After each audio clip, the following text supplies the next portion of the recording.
Friends, welcome to टेकिफिन। तो इस video में हम जानेंगे एयू स्मॉल फाइनेंस बैंक के एयू डिजिटल करंट अकाउंट के बारे में, जो कि एक जीरो बैलेंस करंट अकाउंट है।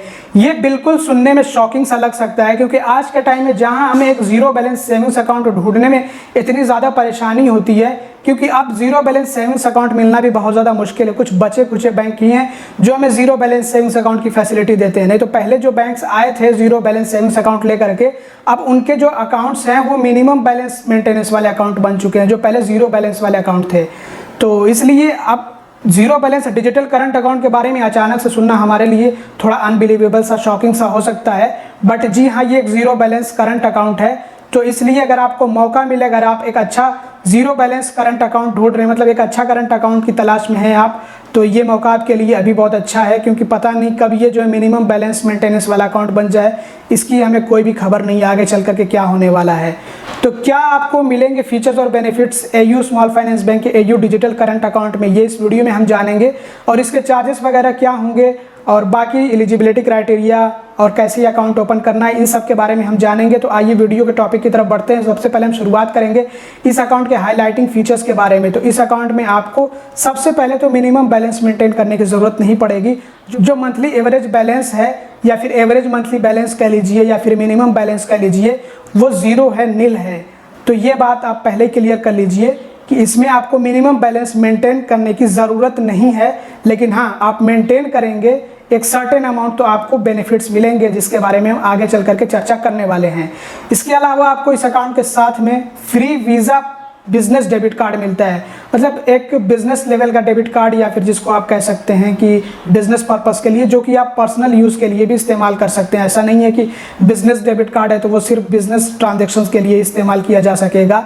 अब यहाँ पे हम डिफ्रेंशिएट नहीं कर पाएंगे कि बिजनेस ट्रांजेक्शन क्या होता है और जो पर्सनल ट्रांजेक्शन है वो क्या होता है। लेकिन आप ये समझ लीजिए कि जब बहुत ज़्यादा ट्रांजेक्शन्स करने हो, तो ऐसे में एक बिजनेस डेबिट कार्ड हमारी बहुत ज़्यादा मदद करता है। हायर कैश डिपॉजिट लिमिट आपको मिलेगी इस अकाउंट में, और आपको फ्री कैश विड्रॉल की फैसिलिटी मिलेगी। आगे चल करके इसके बारे में भी हम ज़्यादा जानकारी देने वाले हैं। ये तो ऊपर से हम ओवरव्यू सिर्फ दे रहे हैं। और 100 लीव्स का फ्री चेकबुक महीने में मिलेगा। तो अब आइए थोड़ा इसको हम डिटेल में समझ लेते हैं, जो फीचर्स और बेनिफिट्स हैं। सबसे पहले तो जो एवरेज मंथली बैलेंस या मंथली एवरेज बैलेंस, कुछ बैंक इसको मंथली एवरेज बैलेंस कहते हैं, कुछ बैंक इसको एवरेज मंथली बैलेंस कहते हैं, तो वो ज़ीरो है इस अकाउंट के लिए। आपको मिनिमम बैलेंस मेंटेन करने के लिए मजबूर नहीं किया जाएगा, कोई आपसे नॉन मेंटेनेंस चार्ज नहीं लिया जाएगा। फिलहाल तो यही है। लोकल और out station check collection free होगा। Online IMPS, NEFT, RTGS, UPI वगैरह ये सब फ्री है। अगर आप ऑनलाइन ट्रांजेक्शन्स करेंगे, चाहे आप IMPS के ज़रिए करें, NEFT के ज़रिए करें, RTGS के ज़रिए करें, UPI पेमेंट करें, UPI के ट्रांजेक्शन्स करें, ये सारे फ्री रहने वाले हैं। जो कैश डिपॉजिट मशीन होती है, उसके ज़रिए से आपको कैश डिपॉजिट की फैसिलिटी मिलेगी पूरे 24 घंटे 7 दिन। महीने में आपको 3 लाख रुपए तक की फ्री कैश डिपॉजिट की लिमिट मिलेगी। इसके बारे में डिटेल में हम आगे चल करके बताएंगे। इसके अलावा इस अकाउंट के साथ में आप पेमेंट गेटवेज का इस्तेमाल कर सकते हैं। पेमेंट गेटवे सर्विसेज ले सकते हैं, POS ले सकते हैं आप पेमेंट रिसीव करने के लिए। और अगर आपको UPI से पेमेंट एक्सेप्ट करना हो तो वो भी आप कर सकते हैं। QR कोड आप फ्री में ले सकते हैं, आपको फ्री में QR कोड भेजा जाएगा। वैसे तो आप खुद ही प्रिंट आउट करके निकाल सकते हैं, लेकिन आपको फ्री में भेजा जाएगा, आप चाहें तो ले सकते हैं उसको। एक बात मैं आप लोगों को क्लियर कर दूं कि ये करंट अकाउंट क्या होता है और इसके क्या फ़ायदे होते हैं, और सेविंग्स अकाउंट क्या होता है। तो मैं यहाँ पे आपको एक तरह से ओवरव्यू देने वाला हूँ, ब्रीफली एक्सप्लेन करने वाला हूँ कि देखिए, जो करंट अकाउंट होता है, ये अकाउंट एकदम जो है समझ लीजिए कि चलता रहता है। इस अकाउंट से ट्रांजेक्शन्स होते रहते हैं। ये सेविंग्स के लिए नहीं होता है कि इसमें आप पैसे डाल करके छोड़ दें। हालांकि आप ऐसा कर सकते हैं, लेकिन करंट अकाउंट का जो मेन पर्पज़ होता है वो इसलिए इसका इस्तेमाल किया जाता है कि हम ज़्यादा से ज़्यादा ट्रांजेक्शन्स कर सकें। जिनको बहुत ज़्यादा ट्रांजेक्शन्स करने की ज़रूरत होती है, तो उनको करंट अकाउंट की ही ज़रूरत पड़ती है। क्योंकि करंट अकाउंट में ऐसी कोई बंदिश नहीं होती है, कोई जो है रिस्ट्रिक्शन नहीं होता है कि हम इससे कितने ट्रांजेक्शन्स कर सकते हैं और कितने नहीं कर सकते हैं। हमें जितने ट्रांजेक्शन्स करने हो हम कर सकते हैं। ये अलग बात है कि कौन से ट्रांजेक्शन्स फ्री रहेंगे, कौन से चार्जेबल रहेंगे, उसकी अलग एक बात होती है। लेकिन करंट अकाउंट का मतलब यही होता है कि जिससे लगातार हम ट्रांजेक्शन्स कर सकें, भरपूर ट्रांजेक्शन्स कर सकें।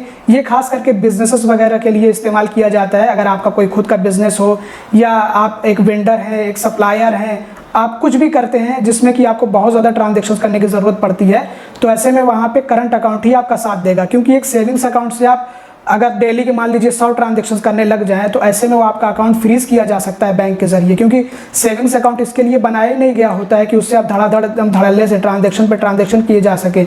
हालांकि उससे ट्रांजेक्शन हो जाते हैं, ट्रांजेक्शन होते हैं, लेकिन बहुत ज़्यादा ट्रांजेक्शन आप करेंगे तो खतरा मंडराएगा कि वो फ्रीज किया जा सकता है। जैसे ही बैंक को लगेगा कि आप कमर्शियल पर्पस, बिजनेस पर्पस के लिए इस्तेमाल कर रहे हैं सेविंग्स अकाउंट, तो बैंक उसको सेविंग्स अकाउंट को फ्रीज कर सकता है। तो इसलिए सेविंग्स अकाउंट को सिर्फ सेविंग्स के पर्पस के लिए, मतलब अगर हमें बहुत कम ट्रांजेक्शन्स करने हो या फिर बस अपने पर्सनल ट्रांजेक्शन्स करने हो और सेविंग्स करनी हो, बचत करनी हो, तो ऐसे में हमें सेविंग्स अकाउंट की ज़रूरत पड़ती है। वहाँ पे सेविंग्स अकाउंट काम आता है। और सेविंग्स अकाउंट में हमें एक तो कोई सर्विस चार्ज नहीं देना होता। सर्विस चार्ज का मतलब कि अकाउंट रखने का सर्विस चार्ज, जिसको हम अकाउंट मेंटेनेंस चार्ज भी कहते हैं, तो वो जो है करंट अकाउंट के लिए लिया जाता है। तो करंट अकाउंट के लिए सर्विस चार्ज लिया जाता है, जिसको अकाउंट मेंटेनेंस चार्ज भी कहा जाता है। और ये कुछ बैंक मंथली लेते हैं, कुछ बैंक हो सकता है क्वार्टरली लेते हैं, कुछ बैंक एनुअली लेते हैं ये चार्ज। और ये सभी बैंकों का चार्ज अलग अलग होता है। लेकिन मैंने AU डिजिटल करंट अकाउंट के बारे में पूरा छान मारा, इसके सभी चार्जेस चेक किए, मुझे कहीं पे ऐसा कोई चार्ज नहीं नज़र आया। मैं आपको भी लिंक दे दूंगा चार्जेस का, आप जाकर चेक कर सकते हैं। अगर आपको कोई चार्ज मिल जाए ऐसा तो आप मुझे कमेंट करके बताइएगा। वैसे मैंने चेक किया, ऐसा कोई चार्ज मुझे नज़र नहीं आया इस अकाउंट में। तो आई होप कि आपको समझ आ गया होगा कि करंट अकाउंट ये किस काम में आता है। तो इसका असल जो मकसद होता है वो ट्रांजेक्शन्स के लिए इसका इस्तेमाल किया जाता है, जब बहुत ज़्यादा में ट्रांजेक्शन्स करने होते हैं। तो इसलिए इसके लिए हमसे एक फ़ी भी ली जाती है, जिसको आप अकाउंट सर्विसिंग फ़ी या अकाउंट मेंटेनेंस फ़ी या चार्ज कह सकते हैं। और इस अकाउंट में हमें कोई इंटरेस्ट नहीं मिलता है। अगर हम कोई डिपॉजिट करके रखें, कोई सेविंग्स इसमें रखें अपनी, मतलब पैसे डिपॉजिट करके रखें, तो करंट अकाउंट में ऐसे आपको कोई जो है इंटरेस्ट नहीं मिलता है। तो आई होप कि आप समझ गए होंगे कि करंट अकाउंट क्या है और ये किस काम में आता है और इसका क्या महत्व होता है। तो इसलिए इस करंट अकाउंट में आपको जो ऑनलाइन ट्रांजेक्शन्स है वो सारे फ्री मिलते हैं। चाहे आप IMPS करें, NEFT करें या RTGS करें या फिर UPI करें, ये सारे फ्री हैं। इसके अलावा आपको महीने में 100 लीव्स का चेकबुक मिलता है, जिसमें आपको पूरे 100 चेक्स मिलेंगे। ये महीने में आपको फ्री मिलेगा। और कैश विड्रॉल की फैसिलिटी मिलती है फ्री में, मतलब फ्री कैश विड्रॉल सर्विस आपको दी जाती है। कोई आपसे चार्ज नहीं लिया जाएगा कैश विड्रॉल का, चाहे आप ATM से कैश विड्रॉल करें, चाहे AU स्मॉल फाइनेंस बैंक की ब्रांच से करें। और ATM मतलब AU स्मॉल फाइनेंस बैंक का ATM। और आपको ऑनलाइन बैंकिंग फैसिलिटी मिलती है, जैसे कि मोबाइल बैंकिंग, इंटरनेट बैंकिंग वगैरह, ये सब कुछ तो मिलना ऑब्वियस है बिल्कुल। और आपको जो free visa business debit card मिलता है उस पर आपको ऑफर्स आते रहते हैं। AU स्मॉल फाइनेंस बैंक की तरफ से, वीज़ा की तरफ से भी ऑफर्स आ सकते हैं। इसके अलावा आपको अनलिमिटेड DDs की भी फैसिलिटी मिलती है। DD मतलब डिमांड ड्राफ्ट, वो आप बनवा सकते हैं, इशू कर सकते हैं किसी को इशू करना हो तो। कुछ एडिशनल बेनिफिट्स के बारे में बात कर लेते हैं। तो जैसे कि आपको ड्रॉप लाइन ओवरड्राफ्ट फैसिलिटी मिलती है। इसके अलावा आपको ऑनलाइन टैक्स पेमेंट सर्विसेज का फ़ायदा मिलेगा। इसके अलावा आप आसानी से जो आपके मिसलिनियस पेमेंट्स हैं, जैसे कि बिल पेमेंट्स, फास्टैग, EMI वगैरह, ये आप आसानी से कर सकते हैं। आपको एक्सटेंडिंग बैंकिंग आवर्स मिलते हैं। डोर स्टेप बैंकिंग सर्विस मिलती है, लेकिन इसके लिए चार्ज देना पड़ता है। इसके अलावा bank account statement, passbook, locker, sweep in and high cash deposit के ऑप्शंस मिल जाते हैं आपको। और अब बात कर लेते हैं एलिजिबिलिटी क्राइटेरिया के बारे में कि इस अकाउंट को कौन लोग ओपन कर सकते हैं। तो इस अकाउंट को 2 तरह से ओपन किया जा सकता है। एक तो इंडिविजुअल, मतलब कि किसी पर्सन के नाम से अगर ये अकाउंट ओपन करना है, और दूसरे अगर ये अकाउंट जो है कंपनी के नाम से, बिजनेस के नाम से, फर्म के नाम से ओपन करना है। तो 2 तरह से करंट अकाउंट ओपन किए जा सकते हैं। अब अगर इंडिविजुअल के नाम से अकाउंट ओपन करना है तो इसमें पैन कार्ड और आधार कार्ड की ज़रूरत पड़ेगी, और मोबाइल नंबर आधार से लिंक्ड होना चाहिए, रजिस्टर्ड होना चाहिए है। इसके अलावा अगर फर्म के नाम से, मतलब प्रोप्राइटरशिप वाला जो अकाउंट है वो ओपन करना है हमें, मतलब एक बिज़नेस के नाम से हमें अपना अकाउंट ओपन करना है, कंपनी के नाम से, तो ऐसे में हमें GST के पेपर की ज़रूरत पड़ेगी। और अगर ज़रूरत पड़ सकती है तो जो बिज़नेस के पेपर होते हैं उसकी ज़रूरत पड़ेगी। आमतौर पर GST की ज़रूरत ही पड़ती है, मतलब GST पेपर जो होता है उसकी ज़रूरत पड़ती है। तो GST रजिस्ट्रेशन ज़रूरी होता है अगर हमें एक करंट अकाउंट ओपन करना हो अपनी फर्म या फिर अपनी कंपनी के नाम का, अपने बिज़नेस के नाम का, तो ऐसे में GST होना चाहिए है हमारे पास। ये अकाउंट ओपन करने के लिए उम्र कम से कम 18 साल होनी चाहिए है, मतलब एडल्ट ही इस अकाउंट को ओपन कर सकते हैं। इसके अलावा इसमें वीडियो KYC की फैसिलिटी मिलती है। तो वीडियो KYC के दौरान आपको अपना ओरिजिनल पैन कार्ड और एक पेन और एक ब्लैंक पेपर, एकदम सादा बिना लाइनिंग वाला पेपर लेकर बैठना है, और बिल्कुल क्लीन बैकग्राउंड होना चाहिए। क्लीन का मतलब कि प्लेन बैकग्राउंड, एक कलर का बैकग्राउंड हो, और बैकग्राउंड में कोई नॉइस ना हो, किसी तरह की बाहर की आवाज़ ना आती हो, और थोड़ी लाइटिंग वगैरह अच्छी हो, और वीडियो की क्वालिटी अच्छी हो। उसके लिए बस इंटरनेट कनेक्टिविटी अच्छी होनी चाहिए है। तो वीडियो KYC हम बहुत ही आराम से घर बैठे कंप्लीट कर सकते हैं। और अब बात कर लेते हैं इस अकाउंट के फीस और चार्जेस के बारे में। तो एवरेज मंथली बैलेंस रिक्वायरमेंट 0 है, अगर आप चाहें तो इसमें बैलेंस मेंटेन कर सकते हैं और ना चाहें तो अपना मेंटेन करें। आपसे कोई नॉन मेंटेनेंस का चार्ज फिलहाल तो नहीं लिया जाएगा। कैश विड्रॉल की जो फैसिलिटी है, कैश विड्रॉल की सर्विस आपको फ्री में मिलती है, चाहे आप एटीएम से कैश विड्रॉल करें, एयू स्मॉल फाइनेंस बैंक के एटीएम से या फिर एयू स्मॉल फाइनेंस बैंक के ब्रांच से। लेकिन कैश डिपॉजिट पे लिमिट है। कैश डिपॉजिट लिमिट आपको पर मंथ यानी महीने में 3 लाख रुपए तक की मिलती है। अगर आप इससे ज़्यादा कैश डिपॉजिट करेंगे, पैसे जमा करेंगे, तो ऐसे में आपसे चार्ज लिया जाएगा, जो कि होगा हर 1000 रुपये पे 4 रुपये चार्ज और प्लस जीएसटी, मतलब 4 रुपये प्लस जीएसटी। लेकिन यहाँ पे जो चार्ज होगा ये कम से कम 50 रुपये होगा, क्योंकि मान लीजिए कि अगर आप अपने बैंक अकाउंट में 3 लाख से ज़्यादा जमा कर चुके हैं, फ्री लिमिट ख़त्म कर चुके हैं, अब आप अपने बैंक अकाउंट में जा करके 2000 रुपये जमा कर रहे हैं, तो क्या आपसे 8 रुपये चार्ज लिया जाएगा? नहीं, यहाँ पे आपसे कम से कम 50 रुपये का चार्ज लिया जाएगा। तो ये जो हर 1000 रुपये पे जो 4 रुपये का चार्ज देना होगा, ये तब लिया जाएगा आपसे जब आप बहुत बड़ा अमाउंट डिपॉजिट करेंगे, और हर 1000 रुपये पे जब 4 रुपये काउंट किया जाएगा तो वो 50 रुपये से ज़्यादा अगर हो तभी आपसे जो है हर 1000 रुपये पे 4 रुपये का चार्ज लिया जाएगा। और जितने फीस और चार्जेस होंगे सब पे जीएसटी लिया जाएगा। फीस और चार्जेस पे जैसे मान लीजिए 50 रुपये अगर आपसे चार्ज लिया जा रहा है तो उस 50 रुपये पे जीएसटी काउंट किया जाएगा, जो कि अभी के टाइम में जीएसटी 18%। और हाँ, एक बात का आपको ध्यान रखना है कि ये जो आपको फ्री कैश डिपॉजिट लिमिट मिलती है, ये आपको अकाउंट ओपन होने के पहले महीने में ही मिलेगी। Free cash deposit limit 3 lakh रुपए की। अगर आपको ये जो फ्री कैश डिपॉजिट की लिमिट चाहिए है महीने में 3 लाख रुपए तक की, तो ऐसे में आपको अपने इस करंट अकाउंट में 2500 या फिर 2500 से ज़्यादा मेंटेन करके रखना होगा, तब आपको हर महीने कैश डिपॉजिट की लिमिट 3 लाख फ्री मिलेगी, अदरवाइज फ्री लिमिट आपको नहीं मिलेगी।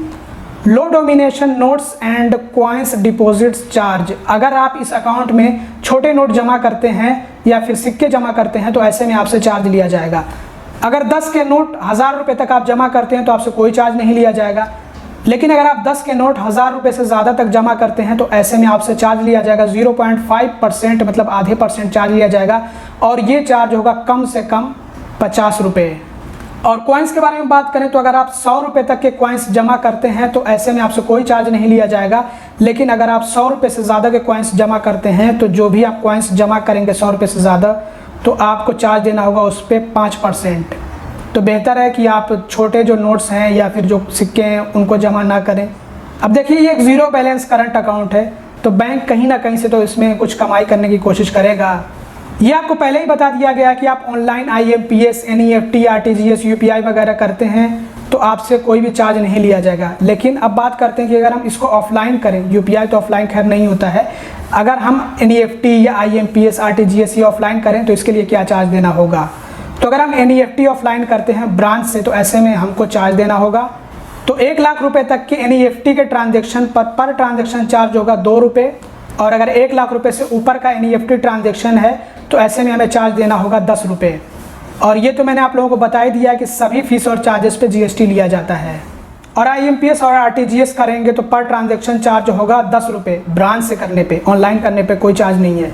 अगर आप किसी दूसरे बैंक के ATM से कैश विड्रॉल करते हैं अपने डेबिट कार्ड का इस्तेमाल करके, जो आपको इस अकाउंट के साथ में डेबिट कार्ड मिलता है, वीज़ा बिजनेस डेबिट कार्ड, उससे अगर आप किसी दूसरे बैंक के ATM से कैश विड्रॉल करेंगे तो आपको 5 बार फ्री लिमिट मिलेगी महीने में।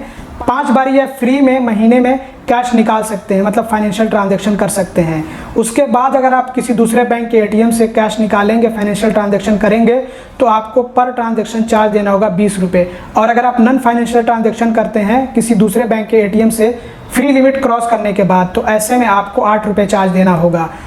और नॉन फाइनेंशियल ट्रांजैक्शन में ऐसे ट्रांजैक्शन आते हैं जिसमें आप कैश नहीं निकालते हैं, जैसे कि मान लीजिए कि अगर आप बैलेंस इंक्वायरी कर रहे हैं या फिर जो स्टेटमेंट है वो देख रहे हैं, जो मिनी स्टेटमेंट होता है वो अगर आप चेक कर रहे हैं, या फिर अपने डेबिट कार्ड का पिन चेंज कर रहे हैं, तो ये सारे जो है नॉन फाइनेंशियल ट्रांजैक्शन कहलाते हैं। और अगर आप ये नॉन फाइनेंशियल ट्रांजैक्शन करते हैं फ्री लिमिट के बाद तो आपसे 8 रुपये का चार्ज लिया जाएगा पर ट्रांजैक्शन। और अगर आप एयू स्मॉल फाइनेंस बैंक के ATM से ट्रांजैक्शन करते हैं, मतलब कैश निकालते हैं, तो वो फ्री रहेगा, उस पर आपसे कोई चार्ज नहीं लिया जाएगा। और नॉन फाइनेंशियल ट्रांजैक्शन करेंगे तो भी वो फ्री रहेगा।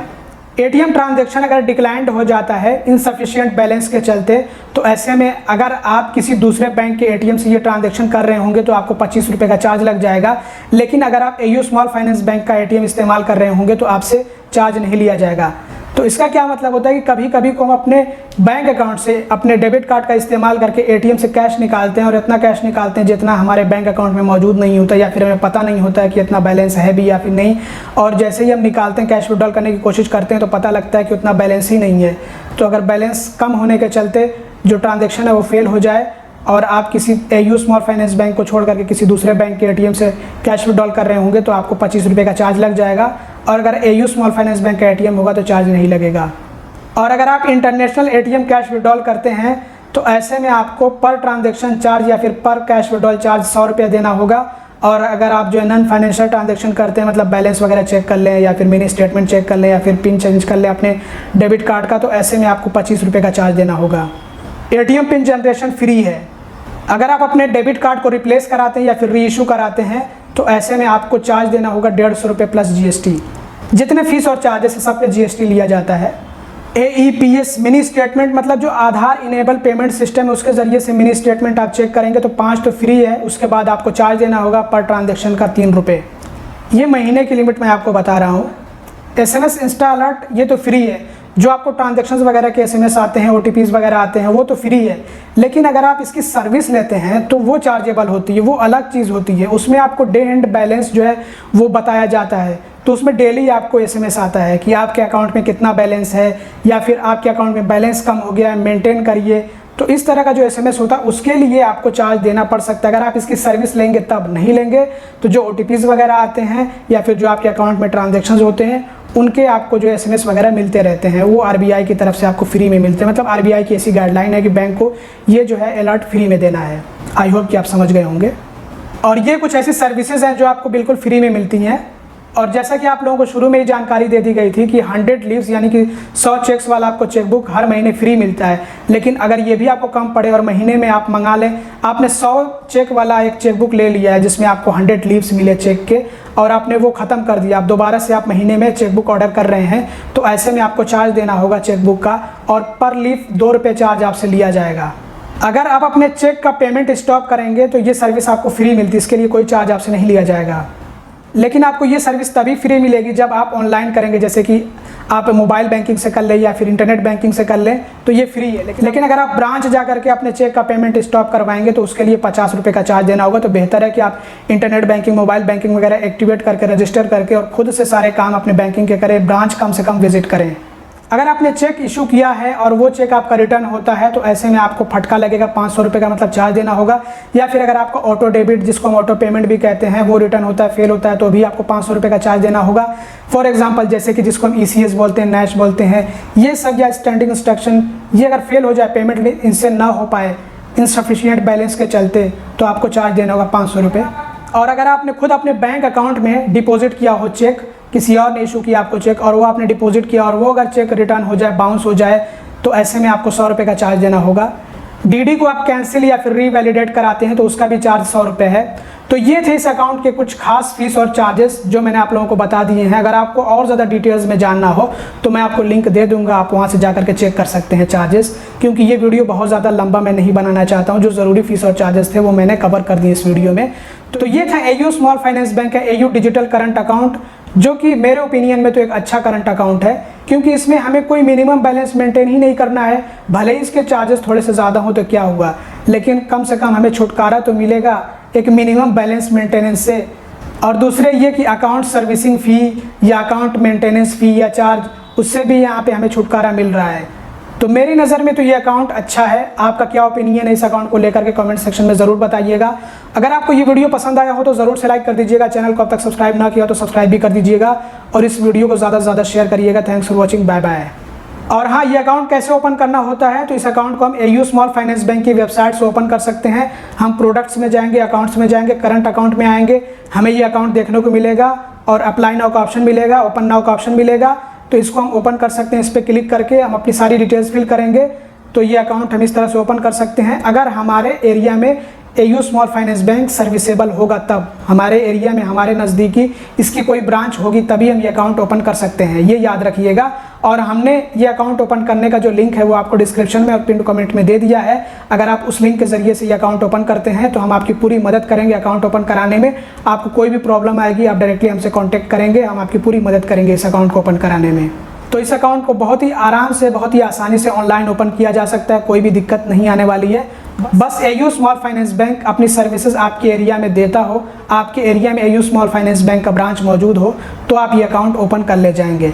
और आप चाहें तो AU स्मॉल फाइनेंस बैंक का क्रेडिट कार्ड भी अप्लाई कर सकते हैं। और AU स्मॉल फाइनेंस बैंक का क्रेडिट कार्ड अप्लाई करने का भी लिंक हमने आपको डिस्क्रिप्शन और पिन कमेंट में दे दिया है। तो अगर आपको ये अकाउंट ओपन करना हो तो एक बार डिस्क्रिप्शन और पिन कमेंट चेक कर लीजिएगा, आपको लिंक मिल जाएगा। और हमने आपको जो लिंक दिया है वो ओपन करके आप अपनी कुछ बेसिक डिटेल्स फिल करेंगे तो आप डायरेक्टली उस पेज पर पहुंच जाएंगे जहां से आप ये अकाउंट ओपन कर सकते हैं। मतलब AU स्मॉल फाइनेंस बैंक की वेबसाइट पर ही पहुंचेंगे, लेकिन AU स्मॉल फाइनेंस बैंक की वेबसाइट पे घुस करके आपको कुछ करना नहीं पड़ेगा, बल्कि आप डायरेक्टली इस अकाउंट का जो पेज होता है उस पर विजिट करेंगे, लैंड करेंगे, जहाँ से आप इस अकाउंट को ओपन कर सकते हैं। आई होप कि ये वीडियो आप लोगों के लिए हेल्पफुल और इन्फॉर्मेटिव रहा होगा। Thanks for watching, bye bye.